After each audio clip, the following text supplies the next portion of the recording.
kick things off. Do we have any questions for our panel? To answer half the questions, it's a fucking ton of work, right? We can get ahead of half the Q&A Maybe we that way. nailed it and there are just no questions. We were so perfect at explaining it. Oh, we've got one question right up here. A pity question over here. Thank you. Oh, we got a mic for you. Yeah, there you go. Hi, I'm Tony George from Maryland, Mount Rainier, Maryland. When you were saying you spent so much time researching that information about the oil situation, I think it was so effective, which you actually put in the video. It was excellent. It was brilliant. And Thank you. as storytellers, sometimes we come in with an idea, but you've got to be open to letting the story kind of reveal itself to you. And I think in that situation, it was awesome. Thank you so much. I got a bunch of notes when I was doing that, and it was the long version, and they're just like, I feel like I checked out for 6 minutes, and I checked back in when it was done. So I finally cut it down to that, and I appreciate that comment. Thank you very much. Very nice. Keep it on. I guess you have to get very close to the mic. I'm Liz Borg. I live in Shepherdstown, West Virginia, and I'm here with Population Media Center. It's an edutainment production company. My question is for Alyssa. You gave some statistics on folks that had been surveyed after they watched Extrapolation. Are you working on that with, producers and directors to do either a take action project along with scripted or unscripted drama, or a way to change behavior or norms through your work? What is a take action project? Like an impact campaign? Okay. So Extrapolations had an impact campaign. Good Energy actually worked on it. So when I was working on Extrapolations, that was before I was at Good Energy. But as a company, we worked on the impact campaign. And something that we're trying to do is really figure out, is this content actually working in terms of making people change their behaviors, right? And so one way of doing that is taking a show like that and having a qualitative research study done around it. And I'll be happy we can talk afterwards. It hasn't been released yet, but I'm happy to share that. But yeah, I think the idea is for action to happen on many different levels. Good Energy as an organization is not an advocacy organization. We're a storytelling consultancy. So stories, like creators are allowed to tell the stories they want to be telling, but we want to make sure that, there is impact involved as well. Hi, I have a question over here. I'm Natalia, and my question is, you guys seem to have been doing like climate adjacent work, or was like a side project or something you guys cared about or had like epiphanies about, but how did it become like your day job? Like, how did you guys find your way into that? Because specifically with like more creative routes, I feel like, maybe a lot of kids today grow up and say, I want to be an influencer, I want to be a YouTuber, but there's not like really a way to get to that. But also, how did you, I guess, make that something like stable? I guess maybe I'm speaking from my thought process of like, if I came to my parents and was like, I'm going to be a YouTuber now, I think they would have a heart attack. So how did you figure out the balance of like making good content that is like attracting your aim, but also was financially viable? Thank you. Cool. I was going to say, any of you can answer that, but you say yes, you might be a good person to kick us off with that answer. Yeah, I mean, it's funny because I think that's what I did as I became an influencer, because I knew from marketing like how to sell in the industry, because I came from creative, and like I did a lot of commercial work when I was like in my teenage and early college years. I was like doing commercials and stuff. So building the influencer platform was the proof of concept. So then brands became a large percentage of my income, and then public speaking, and then consulting. And I'm very transparent with my community. Like, I don't have any rich parents. I don't have any foundations backing me up. I don't have any, like, a lot of resources in it. And right now this year has been very pressured because I have a team to take care of. So that's, like, pushed me further to, like, work with brands more and be like, hey, I need more money and things like that. But I think for creatives that are trying to get into I hate saying this concept of diversifying your income, because I don't believe that, we should all have universal income. Like, all creatives, all people should have equal opportunities, and that it breaks my heart when I see creatives really struggle. So I think on your end, it's just really deciding what your moral values are. I mean, like, obviously, like, I don't want to be selling shampoo bars when I'm 30, right? Like, I definitely want to be producing more and doing all these things behind the scenes. But for now, I think because I'm younger in this industry, like, I'm able to take those risks. But I definitely think that it's not for everyone, but I also think that like part-time is something that is very sustainable for some people. I definitely feel that in the creative industry, not everyone's really transparent where they got their money from, or their rich parents allow them to continue doing that work, and that's fine. But I think for me, it's like I come from grassroots, so anything I do is from scratch, and I think your net worth is on your community. So like my community is really people who have really invested in my work and seeing that. I came from the lucrative career of billiards YouTube videos originally. This is a true story. I used to make billiards YouTube videos, and that's where I kind of like got my editing chops and hosting chops up. And so I was making those, and then I started making Climate Town videos, and the billiard stuff paid the bills as I did. So what I'm saying is, I have no fucking clue. Like it's so, like the path to all of these, like, you know, these Mr. Beasts or whatever. Like they're so windy and unfollowable for anybody else. I think the method is like figure out how to make it really cheap, so that it's not like a strain right away, right? And it sounds like you're probably already there or well on your way or whatever.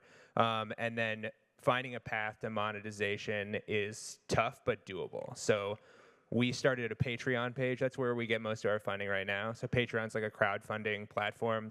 There's like YouTube ads, there's partner sponsorships, and there's like kind of ways to slowly level up. And yeah, you probably do need to start on a more like nights and weekends kind of thing. But like as you build a team, you get more brains in there, you get more ideas.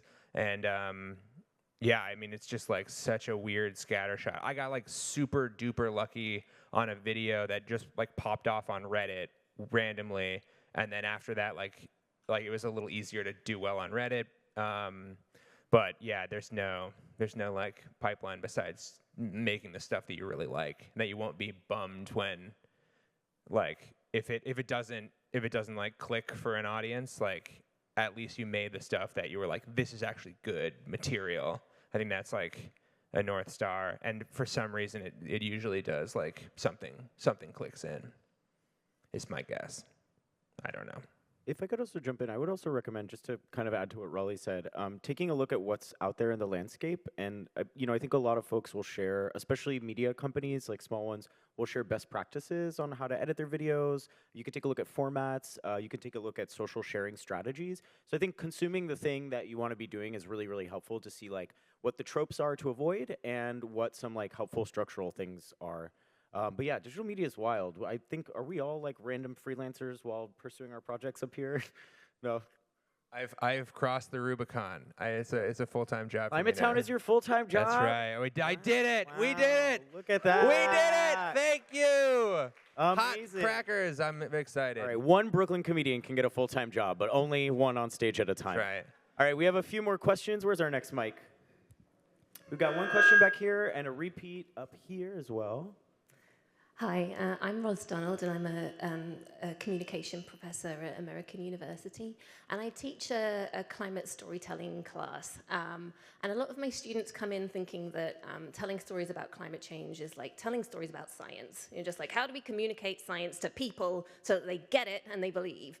And what I love is that you tell such a variety of stories, and I was wondering if you'd like to give an example of your favorite climate story, maybe something that's a little counterintuitive.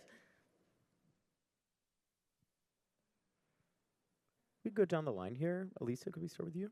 No? Okay, we'll start with Raleigh, too. Oh, well, I mean, Oh, yes. I can jump in and just say that I made My Louisiana Love. I don't think I'll ever make another documentary. It's really, really hard and very expensive. I wanted to download all this data with my collaborators. I was like, I need people to know that there are indigenous folks in one of the world's major deltas, that oil and gas has done this damage, and that, you know, we're up against this cycle of like assault.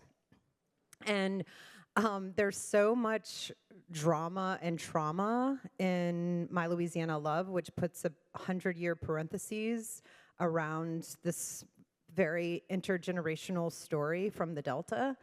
And you know, there's addiction and suicide and land loss and oil and gas and hurricanes and, you know, all of these things.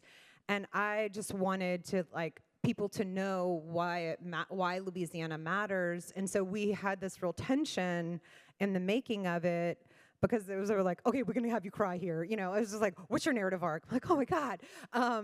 But we used maps to be able to translate that, what I wanted people to walk away with and understanding and being educated on, and but also like how the personal and the vulnerable story allows people to open up in a way that, in the making of it, I fought with my collaborators a lot. And in hindsight, I recognize how that was like the magic, because, you know, as my grandmother would say when she'd finish watching it, which was about her life, she'd be like, that's for real. You know, it's like, yeah, that's for real. Like, how can you tell, you know, how do you get them to know the science and the information, but like, how does it open your heart in a way that makes you want to change it? Amazing. Anybody else would like to answer, please? I have two answers. One of them isn't actually a climate movie. I'm sure if the filmmakers saw me watch it, they'd be like, what? But I just saw it at Sundance. It's a film called A Real Pain, but that Jesse Eisenberg created. And what it does is, one of the main characters, Macaulay Culkin, has kind of a breakdown around business as usual. And I think that's a really important thing to model. Like, the entire time, basically the entire film, he's having a breakdown around, like, how do we keep living our life like we are living it with all these horrible things happening around us and pretending that they're not. And I think that's a really important narrative to get people to have their own aha moments, and that could happen in the theater. And then secondly, maybe a more on-the-nose climate film that recently came out, and I love the story behind the film, and the film itself is How to Blow Up a Pipeline. And I think what that film does really well is take every single character backstory and explain why they're in this fight, while packaging it in like a sexy, violent heist film, right? And I think that was a really important move.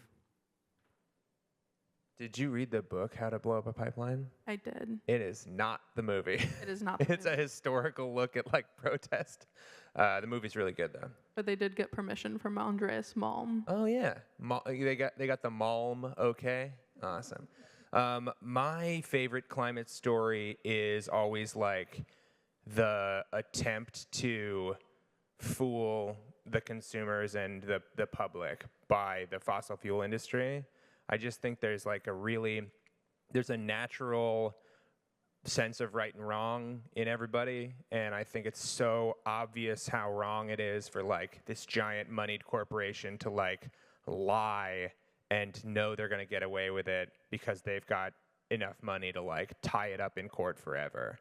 And so every time I see a version of that story, I really love to just, like, make a 85-minute video about it that gets cut down into a 20-minute video. Amazing. Isaias, anything you want to add? Cool. I wanted to say, every panelist, your presentations were great. This question is for Monique. The image, that last picture, Cry You Won, was just very, very beautiful. I was in New Orleans in July when same year that Katrina happened, and there was what I considered a violent storm happened that delayed my flight, and it took me 2 days to get back home.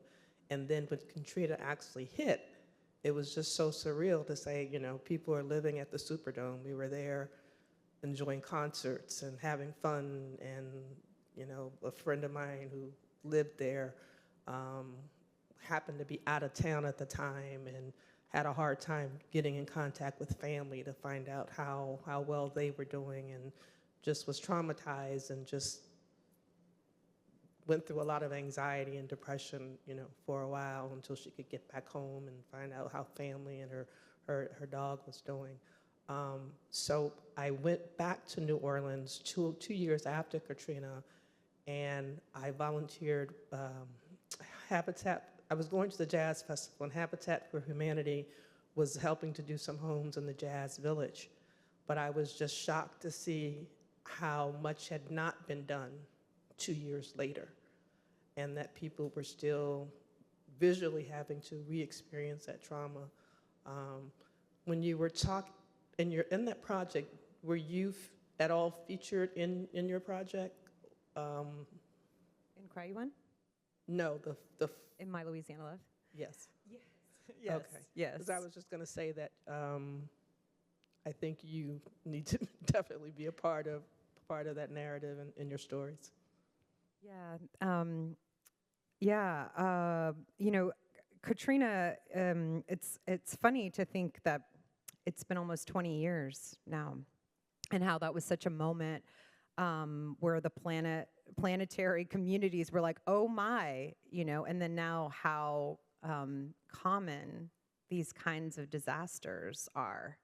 And even with like sea level rise and land loss and coastline sinking, and how there was just a study that came out last week showing like all along the eastern seaboard how, you know, we talk about land, you know, whatever, what's happening, and how hurricanes hit everywhere now, right? And I think that, you know, it's funny to think about oil and gas companies and insurance companies, and to think that if there wasn't the insurance companies to insure the oil and gas companies, then they couldn't be producing. And also how people in South Louisiana are unable to afford insurance, and how that's coming. You know, it's like we're kind of the canary in the coal mine. So like, I always say, if you need a really good bad example, like look to South Louisiana, like, but it's coming, you know, for everyone. And yeah, we in 2021 we were hit with Hurricane Ida, which was 185 mile per hour winds on our coast. So in the Yaquishito, people had lifted their houses 20 feet in the air and came home to toothpicks and no home, you know. And that's not going away. I would say that, you know, my art practice, or like, after Katrina and a lot of death, I didn't go to any therapy. And so I think to this question of creativity and the climate crisis, that we can talk about the statistics and we can talk about the science, but the truth is that like, it's an existential crisis that we're all facing. And the practice has been partly like therapy, framing it, asking questions about it, and mourning. And then finding ways to like mourn with others in civic spaces. And that we don't create those spaces. We don't create enough spaces. I mean, this is a very special space. I feel really privileged to be with all of you. But like, most people are, you know, I mean, how do you support your art? I bartended for years. Like, I was bartender, and then on the side I was making My Louisiana Love, you know, like, that's where, but it's like how to make sure, as someone said, you know, that it's like, I think you said it, that the story, it's not about the story you want to tell, it's about the story that wants to be told, and how do you steward that, and how do you connect it to other people's stories? So, yeah, I mean, Katrina was a moment that we're all living in different ways at different times, and I'm more and more uninterested with like shining the light. I think it's important for us to understand how we got here, but I'm more curious about what are the adaptations, what are the strategies, who are the networks, where are the solutions in pockets, and how do we grow good medicine where we are and share it? And that looks different, you know. Sometimes it's a video, sometimes it's a song. Yeah. We've got so many more questions. If our mics can get on the, does anyone have a mic in hand right now? All right, great. Hello.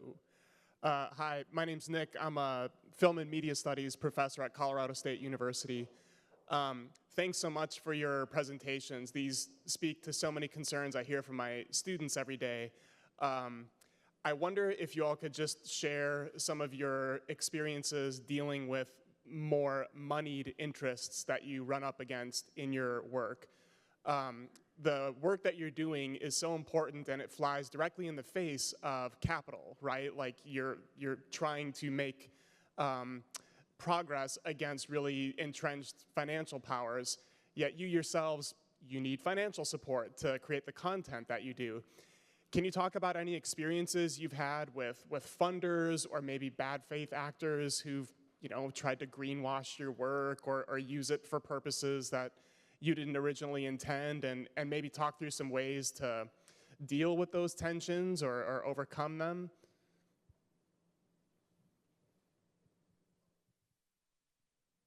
Does anyone have an experience of this?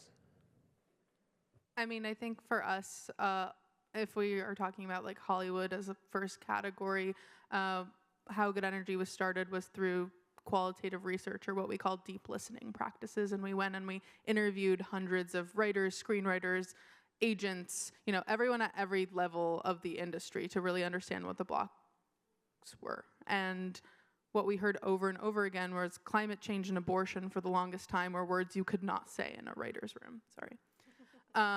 And obviously that has changed through a lot of movement and advocacy work across the industry, but I think it's still questioned in terms of like, is this something that are we responsible for this?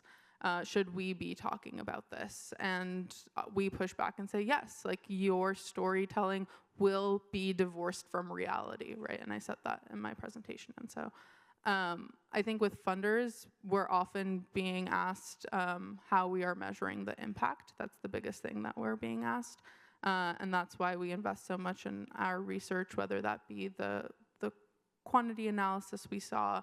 We're also looking at doing a content analysis, the impact research we do, and then just last Friday, we launched what we call the Climate Reality Check, which is a Bechdel-Wallace test for the world on fire. And so we're constantly building ways to see how we can actually build that impact narrative in as well. But it's definitely been a struggle because, how can you tell that storytelling is working? Well, we have like all of human history to prove that stories have moved the world, right? But that's not a good enough answer. So we're constantly up against that.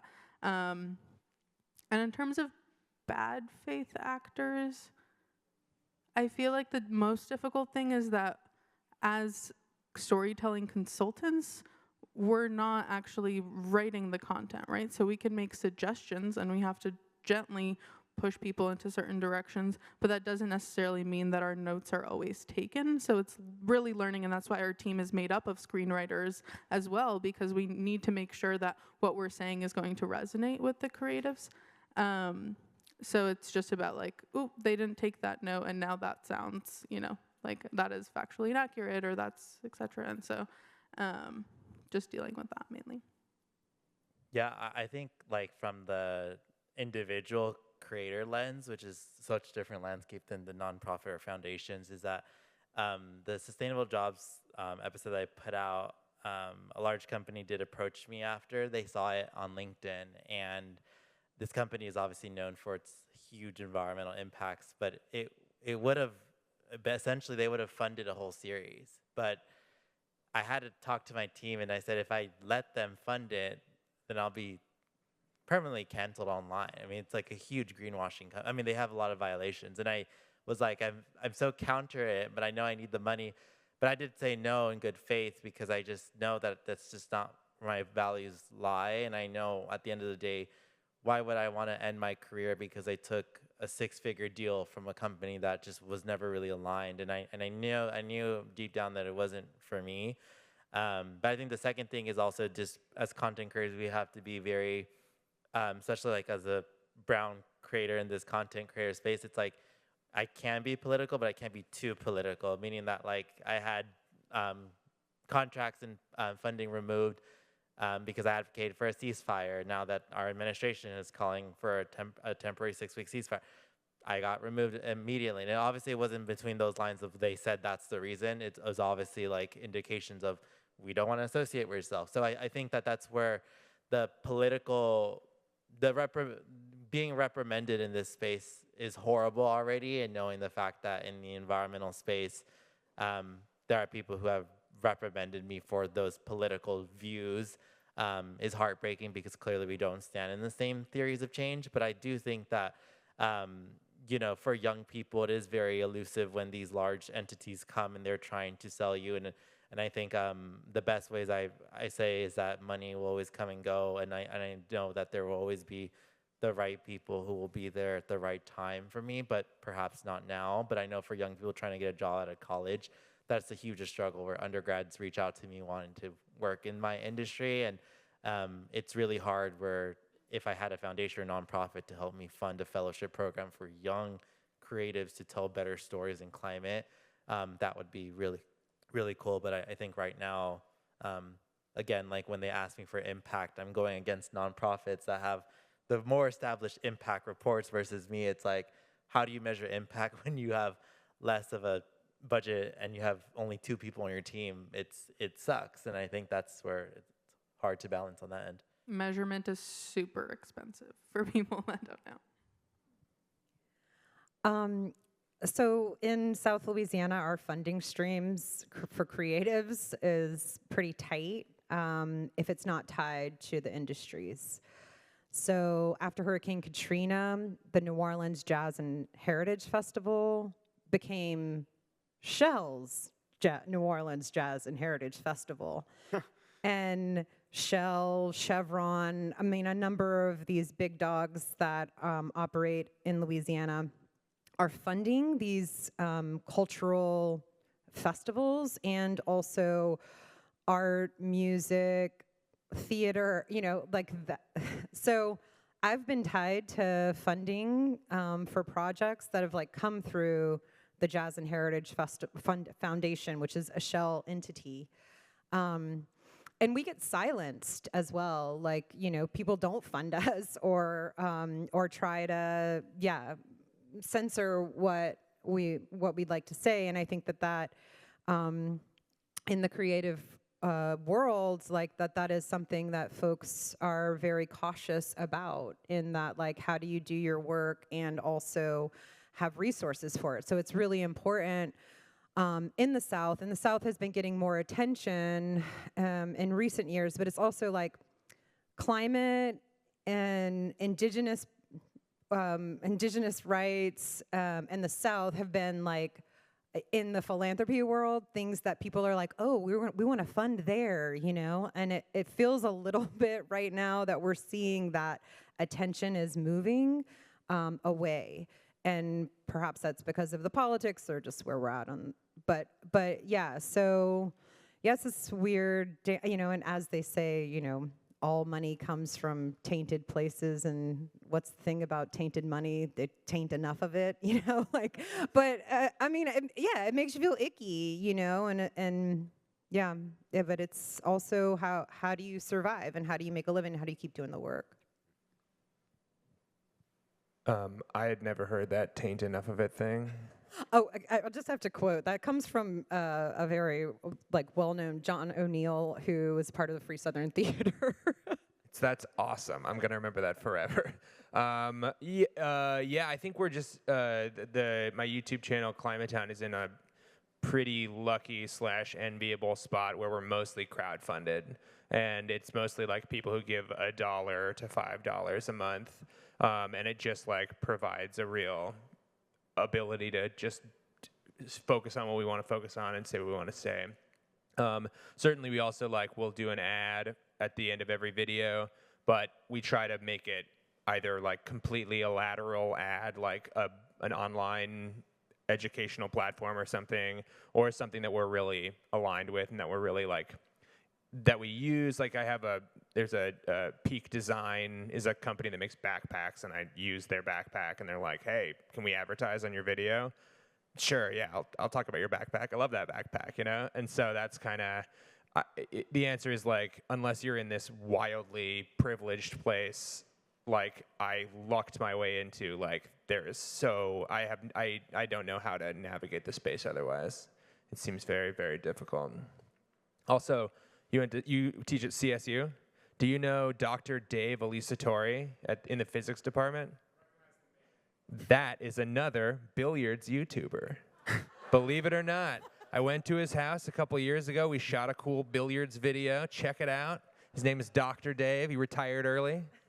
So he's no longer there, but Raleigh, only you would ask a film and media studies professor if they know someone in the physics department. You're like, yeah, those connections are. The name was familiar to him, Gabe. Okay? He had maybe politely not heard it and was saying he had.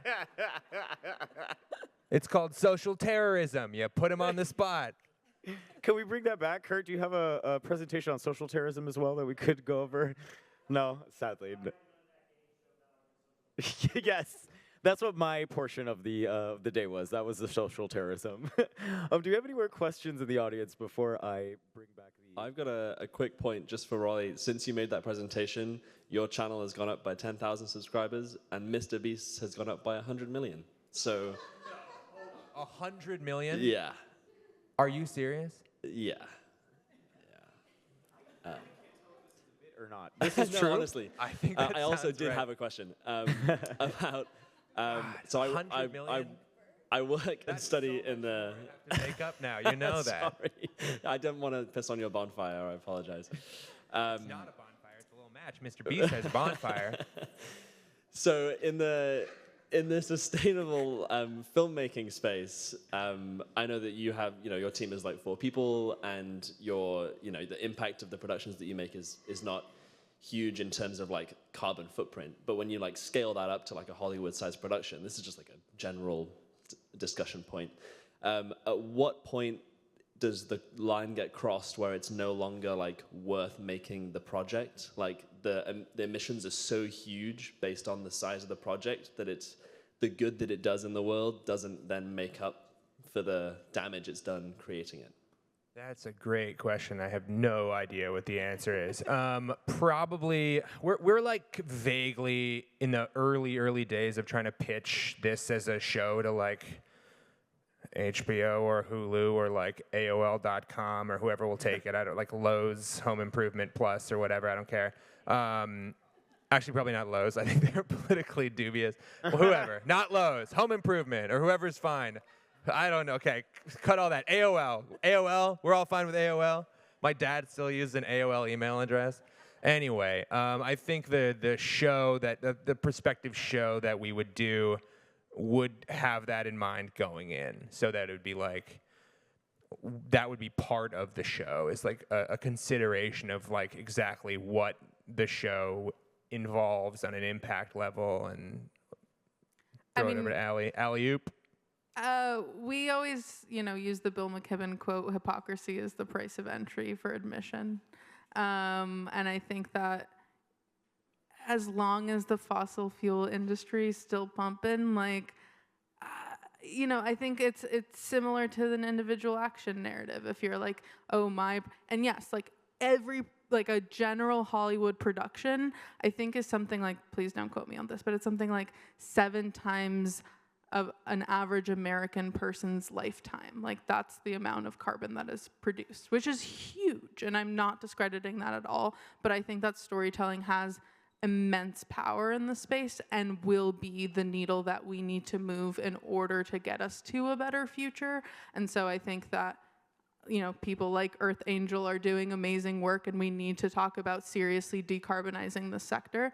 But I wouldn't want to dissuade creators from making that specifically because we still live in a fossil economy. Great. Anyone? Hey, peace. My name is Jasiri X. I'm with One Hood Media. I had a fellowship a few years ago with a woman named Anna who was doing environmental work in like rural Minnesota.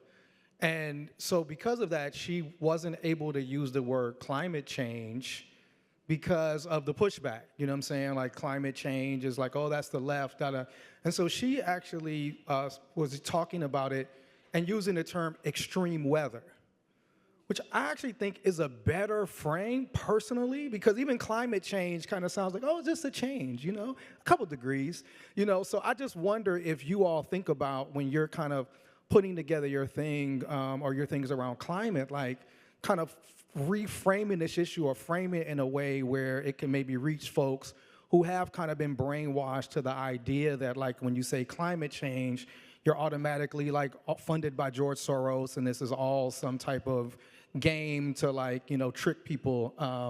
So just thinking about that.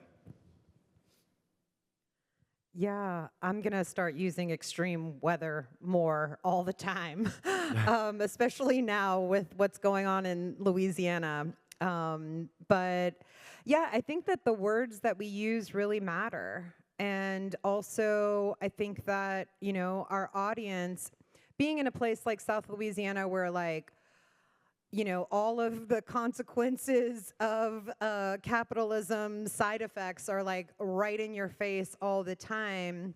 And those who are feeling it the most are the ones who are denying that it's happening. And so how do we, and also like having to figure out ways to survive and just kind of like, reacting. We're constantly in a reactionary like situation. And I think that all of us have to know that like the extreme weather is just going to get more extreme. The politics, I mean, this morning, like it's also stuff that we know, but when you hear it broken down in this like data and facts way, you're like, oh shit. Like here we go.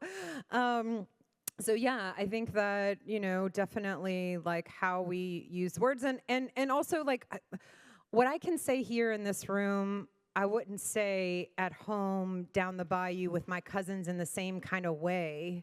And I think that like with thinking about media and what people are consuming, yeah, I just, we're so challenged with even knowing what the solutions are. Like we're living in this climate, we're living in the fossil fuel oppressive system that like we can't just, me recycling my water bottle is really not helping at all. We know that. So, I think that we need each other and we need to recognize what really matters. And hurricanes always put it in your face. It's like, okay, do I have clean water? Where am I going to use the bathroom? Do we have food? Am I in a safe place? And more, what is our communication system? Because we don't know how to go from here to there without our little phone, And so it's like, so we've been really, I wanted to say that I've been really connected with mutual aid networks, and that's come from these reactionary moments and post-hurricane situations, and we're investing in these little tiny LilyGos, which are like mesh network systems essentially, so that when the cell phones go down, when the internet goes down, I mean, it's really primitive. You can like send a tweet basically, and we figured out this 3-mile radius that we can do that. And we're also investing in portable network kits and working with Community Tech New York. I don't know if you guys know of them. They're amazing. And they're like Raspberry Pis and a server. But if you can't Google how to clean your water and you have no water and no electricity, like that network kit could be activated and a array sent out so that people could at least go there and download that information. So I think that, we can talk about telling stories, but it also is like, okay, well, the lights can go out tomorrow, and what are you going to do? And where are you going to be? And who are your people? And what do they have? And how do we keep those stories? And so thinking about like both like orally in our heads, and then also like how these tools that we have that are built out of plastic can also help us. So I'm always thinking about how the word climate change fails us, and I think I specifically say to filmmakers that climate change is not just extreme weather, because for me, climate change is a race issue, it's a class issue, it is, a public health issue, it's a mental health issue. So how do we climate change is not the word that encapsulates all of those things. Unfortunately, it is the umbrella term that we use.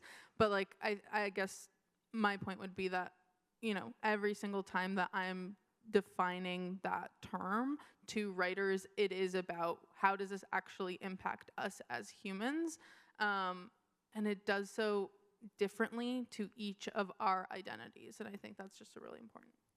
Yeah, last week I came from a round table with The Hill with Arnold Schwarzenegger, and actually, fun fact, there's conservative conservation influencers that exist.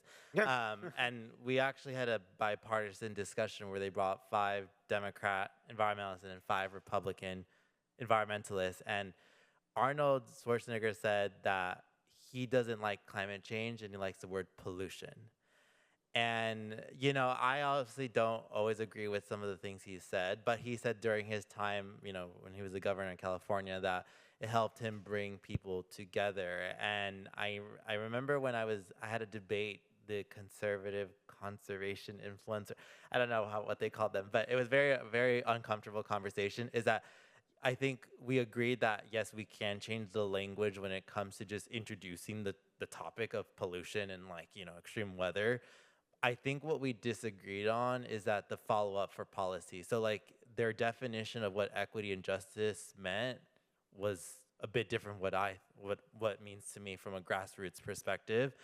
And I think that is sometimes hard too, because when you're trying to push policy, you need the acknowledgement of race and class in order to sue governments or sue corporations to get justice. But I think from a very much grassroots to get people on the other side, I also had this issue where I was in Central California last week at the almond farms, and I talked to the farmer, and one of the person asked about climate change. The farmer was like, I was like, I've never seen climate change affect my farm.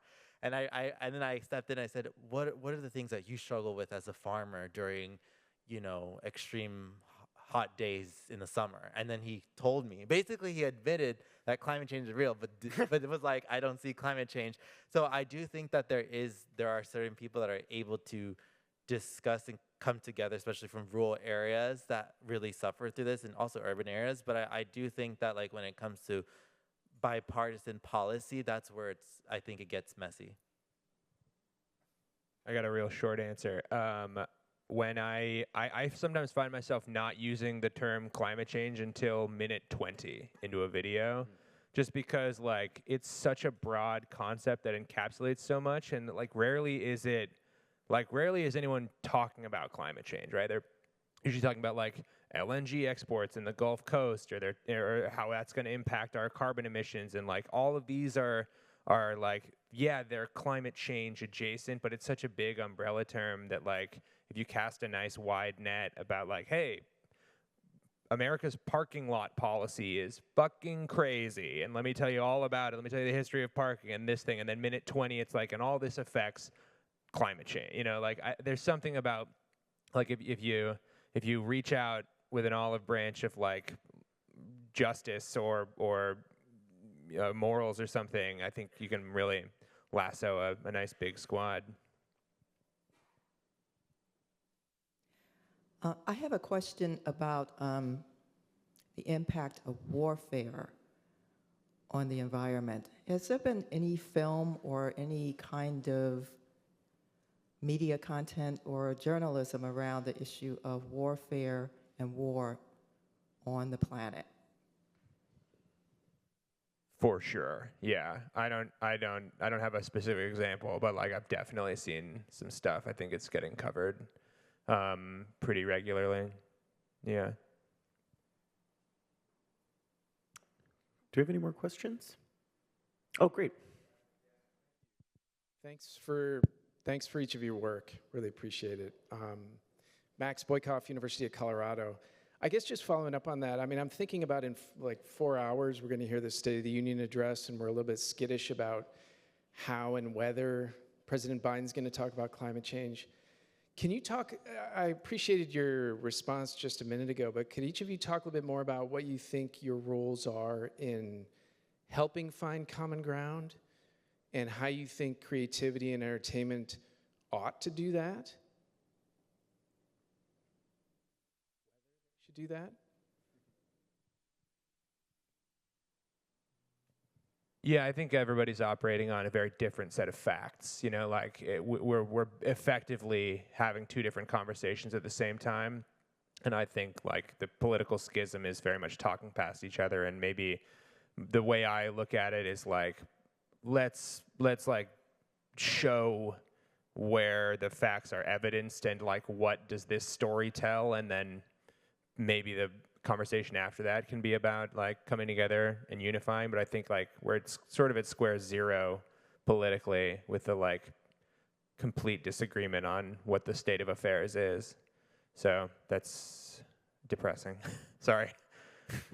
Yeah, maybe I'll just chime in and be more depressing and say that, like, you know, especially in a place like Louisiana where education is under attack. But we really need to understand the dynamics and the intelligence of nature and to respect that, and for that to be something that like we're getting in schools in a way that like is connecting the social and the political to the way that the world systems work.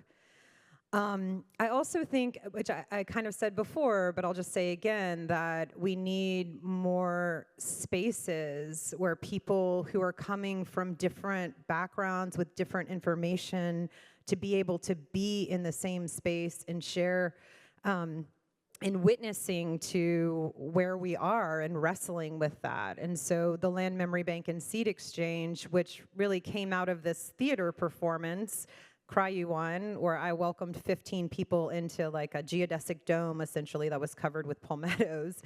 And just how powerful that was to be with people for 5 minutes in an intimate space, telling a really personal story about my family in the wetlands of South Louisiana. And just like, that's not something you can have the data and the facts to say, oh, well, this is what it did. But people all walked away feeling different, and to be in a place and to see and to hear stories, it is transformative. So I just would advocate for us to like create more diverse spaces to share questions and to share evidence and to dream for solutions that can move us out of it. Because I don't really think that, you know, the governmental systems, yes, okay, they're there, but like they're not going to be the ones that change it. And I loved your culture graph and thinking about like, if the culture changes, then all of the other things that are moving so fast, maybe they'll slow down and recognize what matters. Cool. I think we have time for one more question if there's anyone else on the audience. Hi, I've got one. Solon Simmons, I'm a professor at George Mason University, and trying to think about how to formulate this to be most effective. So I direct the Narrative Transformation Lab, and years ago, there's a guy named Ed Maibach who runs the Institute for Sustainable Earth at Mason. And we had a dissertation we were working on, and a guy named Michael Schenck, a really interesting scholar activist in the area. And we were trying to think about how do you narrate climate change. This is 2010, so this is way back then. And we're talking about how do you do it. And you know, the problem was a good story is as good as its villain, quite often. And who's the villain here, right? That is to say, and I see some of it in the wonderful work you're doing, and you play with this, and you play with the antagonist and try to make it complex and what have you. But the challenge is that how do you excite the public with an appropriate villain which aligns with what they're already ready to hear, in particular working class voters who increasingly seem not to be aligned with the Democratic Party and who seem to like the style of the alternative, you know, not necessarily the policies or anything that's going to happen. And that's a challenge because it seems like there's a partisan tilt, we would think. Even if you're not emphasizing the issue, it's going to be different. So how do you grapple with that issue with the villain, you know, with the antagonist that speaks to injustice and abuse of power? I mean, what do you do with that in your own work, and how do we do this in a way that'll grab the attention in the mainstream politics like tonight when we see the president speaking? So this is what I'm sitting here thinking about, because I've been thinking about it for 15 years now. What if we just cracked it for you right here? What if we just like solved it? This is a really great one. I think for me, like the ways I've really approached my work in trying to narrate is criticize the symbolic figure of what that individual represents and separate the individual of who they are as a person. Like, I don't like all the policies or practices that Biden does. Like, I mean, I'm not enthusiastic about wanting to vote for him, but I have to. And, you know, like, I remove that from his individual stuff. Like, I don't know who, I've met him before, and he's very much like a grandpa, like, you know, he's very personal, and we had a conversation. But I think in the climate narrative story with media, what I try to really dispel is people should stop humanizing corporations and industries. Since when did we get to a point where a brand is worth much more than a person's life, right? And I don't try to find the names of those industries, but I try to find specifically like the power structures those systems hold, so then people then have a more clear analysis of how to culturally analyze those industries and to analyze the people that work in those industries. But I definitely feel that in my realm of work, there are people who still believe that we can work together with Exxon and BP, not you, but I mean, You looked right at me. Not you, but like I mean, like in general, like Not me. Not you. But I mean, like I mean that there's people that believe in that theory of change, and I think that's great for them. But I disagree with that. But I think for me, I really have tried my best to say, like, if you're gonna criticize someone, like, don't criticize their family members or whatever they have. Like the family's not at fault, but criticize the systems that they uphold and that they choose to uphold and that they choose to continue to ignore and asking them. And I know that they don't like direct action. I know that that's something that's not very popular for a lot of people, but I think for some people, I try to really approach it with, again, like common ground conversations of like, how can you say that the system is sustainable when millions of dollars are being poured in to continue displacing people, just like geopolitics in the world? And I think that's more where like they feel like they can have a more conversation with me where it's like, I'm not going to attack you, but can we just ask more critical questions here? At Good Energy, we have in our playbook 2 articles. One is called Greenhouse Gaslighting, and the other one is something like the climate villains, right? And so we really work to say, hey, y'all, there are villains in this story, and they're real. Like what Darren Woods last week, what did he say? Like just like, it's all your fault. Like he literally pointed the finger and was just like, it's on you, it's on the individual. Like he's really like dying on that hill. And we can write stories about, we could write really successful stories about that. Dr. Kate Marvel always says that she wants to see that movie where we go and take out, the fossil fuel executives, and there is a narrative there. But I want to go back to something I said earlier, which is like climate change is a race, a class, a health issue, etc. And so we can take that villain and kind of bring it back to these larger concepts of capitalism, patriarchy, racism, and we're all fighting that regardless of what work we're doing, right? I'm going to say that to this room particularly. And there are villains in those stories, and there are people that are very explicitly upholding those structures. And so, I guess, like, how do we tell stories that transcend the topic of climate change into these larger umbrellas, and again, which allows us to, create better futures and imagine a world outside of those systems as well. And I do want to thank our incredible panel for joining us today and sharing their work. Isaias, Elisa, Monique, and Raleigh, it was so cool to bring folks from so many different mediums to come together for this discussion. So thank you all so much.